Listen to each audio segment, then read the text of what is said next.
Oi, tudo bom? Sou o professor Vitorino Rodrigues com mais uma aula para vocês de língua portuguesa para o 7º ano. Então, nosso conteúdo de hoje: notícia, oração sem sujeito e tipos de predicado. Notícia. Trata-se de um texto informativo, com tema atual ou algum acontecimento real veiculado aí pelos principais meios de comunicação.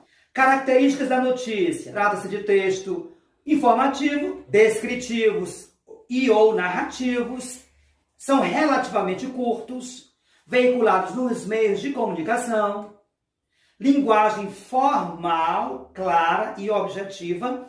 Lembram que linguagem formal é aquela que obedece os padrões da língua, tá? E é claro e objetivo porque, como ela é curta, o leitor precisa entender de imediato do que se está falando, qual foi o fato que realmente aconteceu ali. Textos com títulos, principal e auxiliar. O título auxiliar, ele não é necessariamente obrigatório, mas é muito comum que as notícias venham com dois títulos. Um principal, que a gente chama de manchete, e um subtítulo, que vai falar um pouquinho mais sobre aquele assunto abordado na notícia. Fatos reais, atuais e cotidianos. A notícia, gente, ela é atualíssima. Por isso mesmo, os verbos estão, na maioria das vezes, do presente do indicativo, ou seja, para dar aquela ideia de que aquele fato está acontecendo naquele momento, ok? Estrutura da notícia. Geralmente, as notícias seguem uma estrutura básica, classificada em título principal e título auxiliar, tá? O principal é também chamado de manchete, que sintetiza o tema que será abordado, e o outro, um pouco maior, o outro título, que auxilia o entendimento do título principal, ou seja, é um recorte do assunto que será explorado. Lead. Na linguagem jornalística, lead corresponde à introdução da notícia, portanto, trata-se do primeiro parágrafo e responde aquelas perguntinhas: o quê? Ou seja, o que aconteceu? Quem? Quais são as pessoas envolvidas? Quando? Foi hoje pela manhã? Foi ontem? À noite? Quando foi que aconteceu? Onde? Foi no centro da cidade? Foi na Vila Irmã Dulce? Como? Por quê? Então são perguntas que vão norteando para que o leitor possa compreender bem aquele fato, aquele acontecimento. Trata-se de um parágrafo em que todas as informações que estarão contidas na notícia deverão aparecer. É uma ferramenta muito importante, visto que desperta a atenção do leitor para a leitura da notícia, tá? É uma síntese. Ali você vai ter as principais informações. Por quê? Porque em seguida vem o desenvolvimento. Nessa parte será apresentada a notícia com descrições mais detalhadas, informações, se for preciso entrevistar alguém, quer dizer, vai estar lá a entrevista, a fala de alguém, tudo com maior riqueza de detalhes vai estar no desenvolvimento. Distinção entre fato e opinião. Fato é uma coisa que aconteceu e pode ser comprovada de alguma maneira, através de algum documento, números, vídeo ou registro. Opinião é uma interpretação do fato, ou seja, um modo particular de olhar o fato. Esta opinião pode alterar de pessoa para pessoa devido a fatores socioculturais, e principalmente porque ela é subjetiva. Então, cada um vai ter uma visão particular sobre aquele fato. Uma caneta vermelha é um fato, ela está ali, é vermelha, é a cor que você está vendo. A escrita com caneta vermelha é mais bonita. Opa, aí já é particular, é uma opinião. Orações sem sujeito. Hoje nós vamos falar sobre as orações que não têm sujeito, pois são construídos com verbos impessoais, ou seja, não se referem a uma pessoa do discurso. A ação verbal não recai sobre nenhum referente. Choveu durante a tarde. Quem choveu? Não existe um agente para essa ação verbal. Nevou bastante esta noite. Os verbos impessoais, que eu falei há pouquinho, são exatamente esses verbos que não são determinados por um termo específico da oração. Quer dizer, dessa forma, não são flexionados com relação a número e pessoa. Tá? O foco do enunciado é a ação verbal e não é atribuída a nenhum sujeito. Então, sempre que eu falar em verbo impessoal, eu estou falando que esses verbos, eles não têm relação a número e pessoa, estão sempre na terceira pessoa do singular. eles estão focados apenas na ação verbal, sem ser atribuído a nenhum sujeito. Vamos ver algumas orações sem sujeito, alguns tipos de orações sem sujeito. Verbos que indicam fenômeno da natureza. Chover, relampear, nevar, trovejar, amanhecer, anoitecer. Eles não têm sujeito. Ainda nem amanheceu e você já está reclamando. Ainda nem amanheceu, não tem sujeito. Ora, verbo amanhecer aí, né? Trovejou bastante essa noite. Verbo trovejar. Anoiteceu e ainda nem terminei de fazer a tarefa de casa. Então, observe que esses verbos aí, eles não têm sujeito, eles indicam o fenômeno da natureza. Repetindo, nesses casos, a oração não tem sujeito. Os verbos ser, estar, haver e fazer, esses 4 verbos, né, eles podem ser empregados, né, como relacionados com o fenômeno da natureza ou expressões temporais. Por exemplo, faz 2 dias que não há chuva. Faz 2 dias, quer dizer, é uma expressão que indica o quê? Um tempo passado.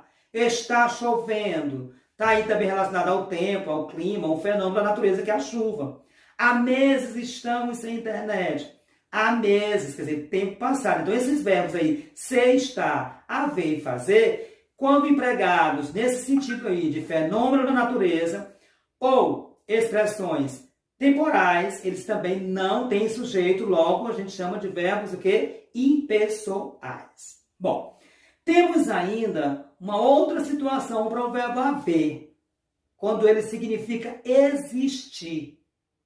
Há muitas pessoas aqui dentro, existem muitas pessoas aqui dentro.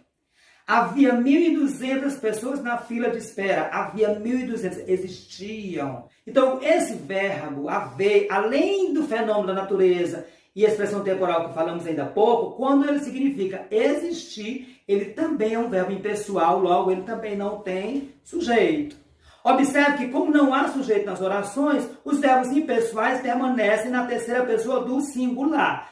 Eu falei já isso, então. Verbos impessoais, eles estão sempre conjugados na terceira pessoa do singular. Tipos de predicado. Para compreendermos os tipos de predicado existentes na língua portuguesa, temos primeiramente, claro, relembrar a definição de predicado. O que é o predicado?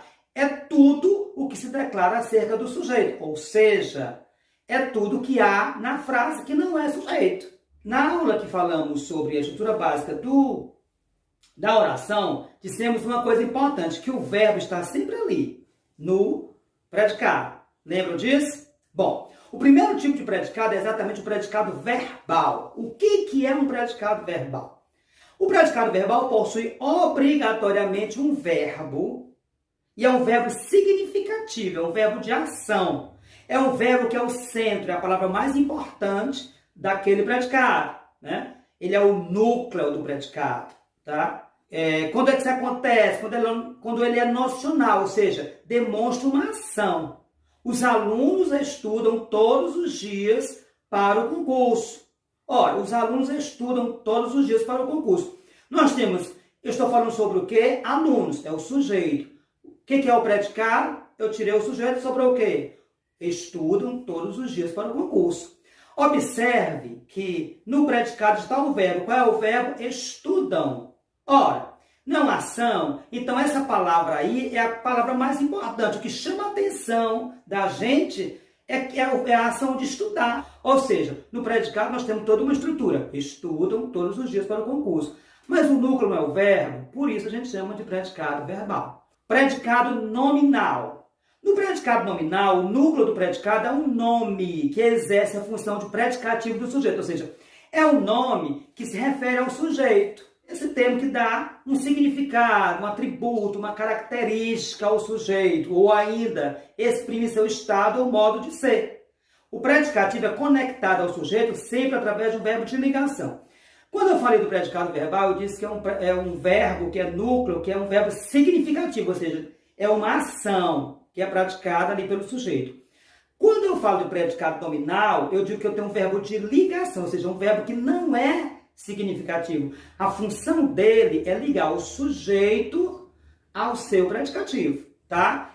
Ela está cansada. Quem está cansada? Ela.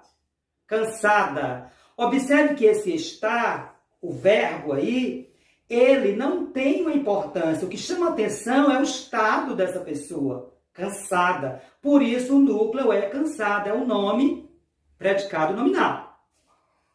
As taxas de juros continuam elevadas. Estou falando sobre o quê? As taxas de juros continuam elevadas. O que chama atenção? O que importa aí?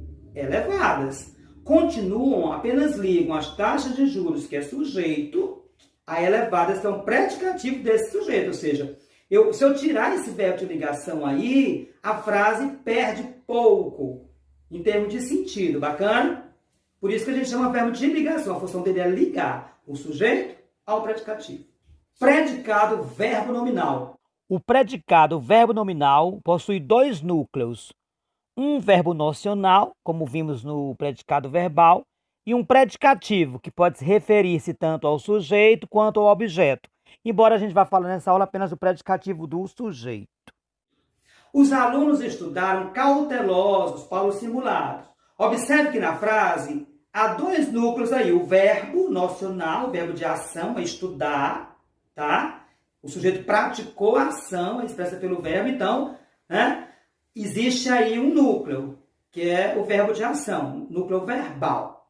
No entanto, há uma característica dada ao sujeito, cautelosos, que é, portanto, uma predicação, um predicativo desse sujeito, tá? Beleza? Poderíamos, inclusive, desdobrar essa última oração. Veja só, os alunos estudaram para o simulado, eles foram cautelosos. Quando eu desdobro, a gente visualiza melhor. Eu tenho estudaram na primeira oração, núcleo. Cautelosos na segunda oração, núcleo. Quando eu junto as duas numa só, aí eu tenho, por isso aí, um predicado verbo nominal. Ou seja, um núcleo que é verbo e um núcleo que é nome. Bom, gente, então é isso. Vamos ficar por aqui na nossa aula de hoje. Fiquem em paz, fiquem com Deus, acompanhem as aulas, mantenham-se conectados na sala virtual, no WhatsApp ou material impresso e vamos juntos superar todas as dificuldades que estão nesse momento, estamos vivendo nesse momento, mas elas passarão. E vamos voltar com fé em Deus para os nossos encontros, né, diários na nossa escola, com os nossos colegas, como a gente fazia antes da pandemia. Bacana? Tchau, tchau. Fique com Deus. Até a próxima.